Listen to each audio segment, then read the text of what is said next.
referendum? I'm Gosen Huat from Arts and Social Sciences, Year 3.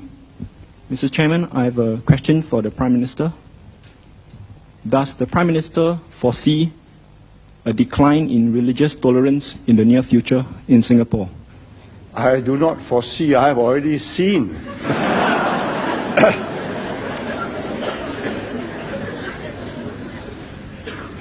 I start off with 1950. 45, I was too young, too busy with my own career. I came back and started practice in 1950. Religion was not an issue. But then you see, Islam had not gone through a resurgent phase. India had got independence, and a secular generation of leaders were in charge, Nehru. In Ceylon, you had a very westernized elite that took over.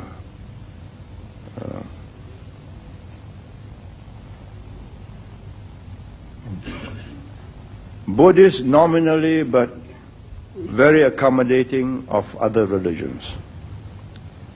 And that was the mood throughout the world, and Singapore and Malaysia was part of that milieu.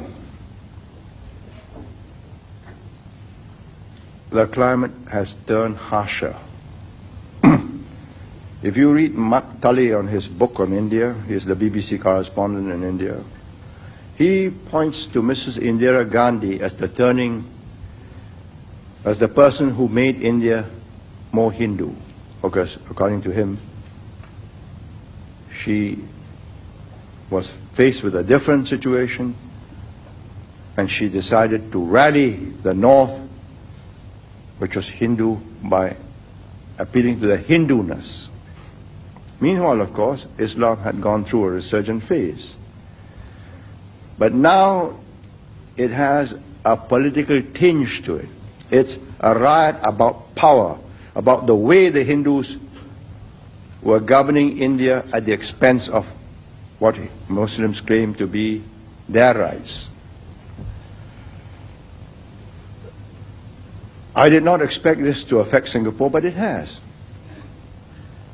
A resurgent Islam is a fact of life. A resurgent Christian group going out proselytizing, evangelizing, was totally unexpected. We had always taken a free and liberal attitude, and we assume that people will be sensible and live and let live. But you have this evangelist man called Seward, Nick Seward, some redemption church, what does he call himself? Seward. He says, go out and convert the Muslims. You are entitled to do so by the Constitution. Well, that's not very helpful, is it? It's reached a point where finally the Buddhists came to see me and said, would I open their conference? Because they also feel, what's happening? I thought we were going to live and let live. If this is what is going to happen, I'm going to assert my rights. So I accepted. And he gave me beads and so on. Well, I accepted it. Because nominally I'm a Buddhist. Now, that is the secret of tolerance. That you have a generation in charge, like me,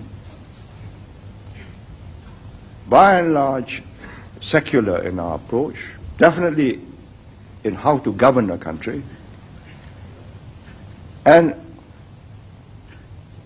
only too ready to concede the spiritual to personal beliefs, to whichever religion or religious group can convince you, provided the two are kept separate. That the religion contests your right to believe in certain values, but not to the extent that you push a government into implementing those values at the expense of other groups. Muslims tell me that's not possible. Islam is a total, all-embracing philosophy. The charismatic Christians tell me the same. And if this goes on, we're going to have unpleasantness. Friction there already is, clashes are coming. And my simple position is, let's stop it before it's too late. It's all silly. However hard the Christians can try, they are not going to make Singapore a Christian society. It's just not possible. They have tried in China, it failed. There's something about ancient civilizations, both India and China, the Christians did not convert. They converted segments. You may say it's superstition, that Kuan Yin or Tapa Kung are all superstitions. You may say Ganesh with his blue face and mighty arms is again superstition. But it's given succor, comfort, relief to successive generations for thousands of years. Who are you to say that your Bible is not superstition? They have converted whole island communities like Fiji. All the native Fijians have become Christians, but not the Indians in Fiji. So I tell these Christian groups, let's have a sense of proportion.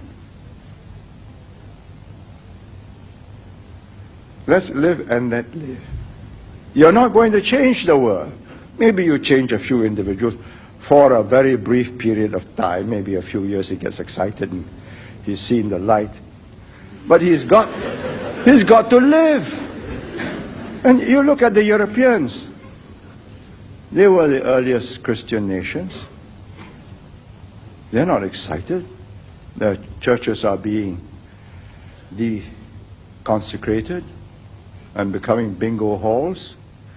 So, why do we need to be excited? But we are going through that phase, and I think sensible, sensitive, but firm government will write this patch. Soft government, trying to accommodate everybody, will lead to big mischief.